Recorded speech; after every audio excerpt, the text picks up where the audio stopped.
Le 4 novembre 2008, Barack Obama remporte l'élection présidentielle américaine, acclamé au son de Yes Weekend et suscitant un immense espoir. 8 ans plus tard, le 44e président et premier président noir des États-Unis laisse un bilan en demi-teinte. Sur le plan économique, il peut se féliciter d'avoir renoué avec la croissance. Début 2009, face à la pire crise financière depuis 1929, il signe un plan de relance de 787 milliards de dollars. La croissance se relève en 2010, puis aussi le taux de 2%. Le taux de chômage, qui avoisinait 10% en 2010, est retombé à 5%. Sa réforme phare de l'assurance santé, l'Obamacare, est adoptée en mars 2010. Obama promettait une assurance pour tous. Le texte final oblige chaque citoyen à souscrire à une assurance, l'État subventionnant certains foyers modestes, mais ne prévoit pas de régime public universel. Le taux d'Américains non assurés a depuis fortement baissé, mais les primes d'assurance flambent dans plusieurs États.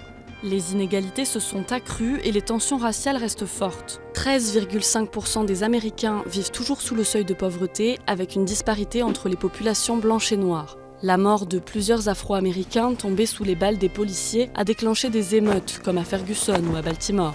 Impuissant face au Congrès, le président n'a pas pu imposer sa loi sur l'encadrement des armes, attendant 2016 pour agir par décret. Il n'a pas non plus obtenu la fermeture de la prison de Guantanamo.